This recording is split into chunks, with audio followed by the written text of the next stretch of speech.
कि आपने बताया कि ना उदय में तो बहुत सारे आने वाले हैं, but how you have to be consistent, right?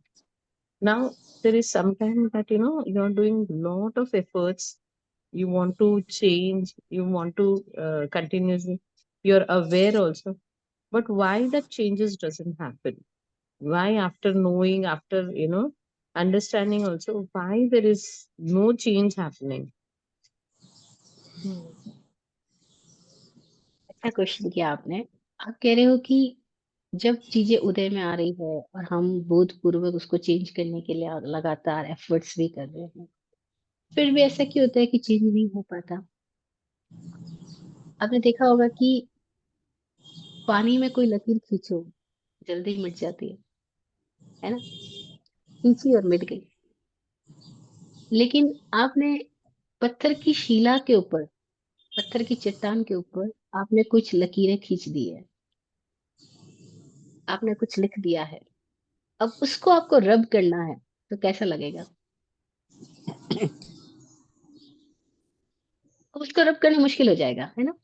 क्योंकि वो पत्थर की शिला के ऊपर पहले तो उस पे आपने लकीरें खींचने में भी बड़ी मेहनत लगी होगी, बड़ा गहराई तक गए होंगे, डीप डीप डीप गए, तब जाकर के पत्थर पे कुछ लकीरें आप खींच पाए। अब आप उन लकीरों को हटाना चाहो तब आसान बात नहीं होती है ना? तो ये देखना होगा कि आप जिस चीज को हटाने की एफर्ट कर रहे हो वो क्या है। कई बार चीजें दिखती बहुत आसान है लेकिन बहुत गहराई तक, क्योंकि हमने समय की गहराई तक उसके प्रभाव पैदा कर दिए हैं। हमने जो प्रभाव पैदा किए हैं अपने ही पुराने संस्कारों और विकारों की वजह से, वो कहाँ कितनी गहराई तक गए हैं। उनकी गहराइयां अलग अलग होती है, और तब उन गहराइयों की वजह से हम आज अपने छोटे से प्रयासों से सोचते हैं कि ये हट जाएगा, तो पूरा नहीं हटता। तो हमें लगता है हम चेंज कर रहे हैं लेकिन हो नहीं रहा। नहीं, चेंज तो हो रहा है। ऐसा नहीं कि चेंज नहीं हो रहा है, लेकिन चेंज जो हो रहा है उसकी डेंसिटी कम है। और जो पुराना इम्पैक्ट हमने डाल रखे हैं, हो सकता है उनकी डेंसिटी बहुत ज्यादा है, उनमें इंटेंसिटी हमारी बहुत ज्यादा रही हो।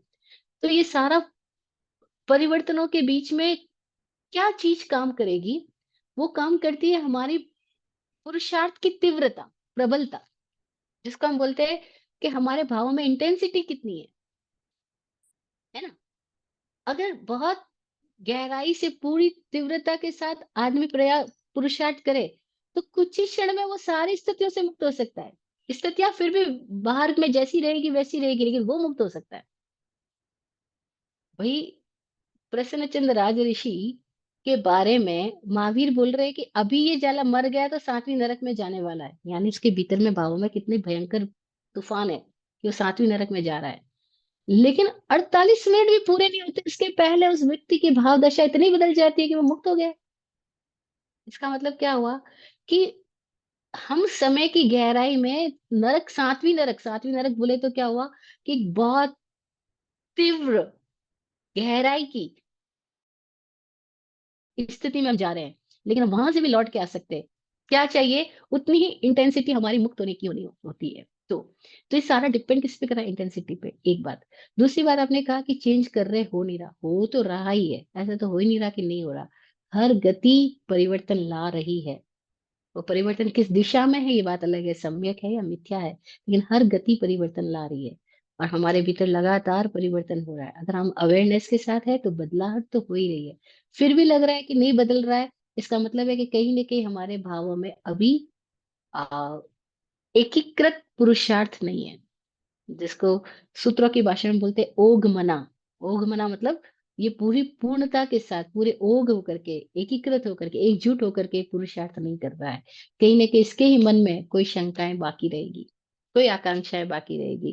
कहीं कहीं इसी के मन में कोई न कोई माया मौजूद होगी, वो अपने ही मन को टटोले। अगर मन पूर्णता के साथ है तो बाहर आ जाएगा, लेकिन अभी मन बिखरा बिखरा है तो फिर वैसी जुदा जुदा स्थितियां पैदा होती चली जाएगी। और दिक्कत क्या है कि हम खुद ही पूर्णता से पूरी सच्चाई से नहीं प्रयास करते हैं ना। हमारे प्रयास भी आधे अधूरे होते हैं, इसीलिए हमें लगता है परिवर्तन नहीं हुआ। लेकिन पूरी सच्चाई के साथ प्रयास करें तो चीजें बदल जाती है, पत्थर की शिलाएं भी टूट जाती है। बस ताकत पूरी लगानी होगी। और ताकत पूरी लगाने का मतलब क्या है उसको भी समझ ले हम। एक बार एक पिता अपने बेटे को बोलता है कि ये जो सामने बगीचे में बड़ा सी पत्थर पड़ा है, इसको जरा हटा दे, यहाँ की बजाय वहां लगा दे। अब वो बच्चा 8-10 साल का है, थोड़ा ताकत तो है उसमें, तो वो हटाने की कोशिश करता है लेकिन हटता नहीं है। पापा को कहता है, पापा क्या करूं? पापा बोलते पूरी ताकत से लगा, जोर लगा, देखो हट जाएगा। बच्चा कहता है पूरी ताकत से लगा दिया फिर भी नहीं हटा। पापा कहते हैं अभी भी पूरी ताकत नहीं लगाई, पूरी ताकत लगा देख तो हट जाएगा। बच्चा कहता है लेकिन नहीं हट रहा पापा, मैं पूरी जोर लगा रहा हूँ, पूरा जोर लगा रहा हूँ। पापा बोले पूरा जोर कहाँ लगाया? पागल, तू मुझे भी तो बुला सकता है।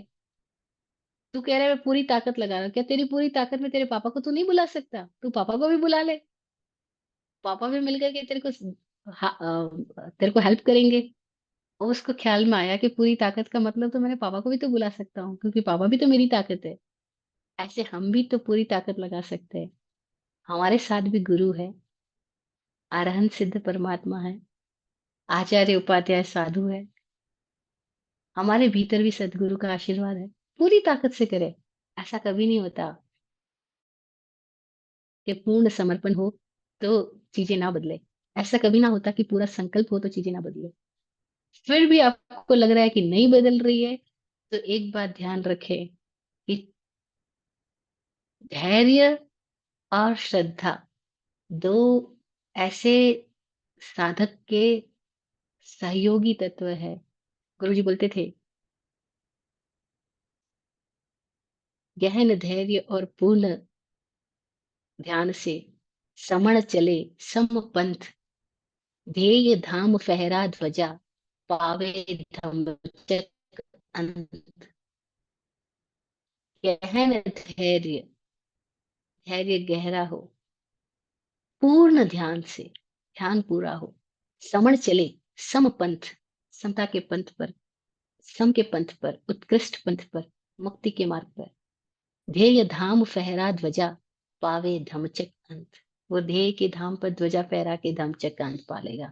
लेकिन क्या चाहिए? गहन धैर्य और पूर्ण ध्यान। जय हो।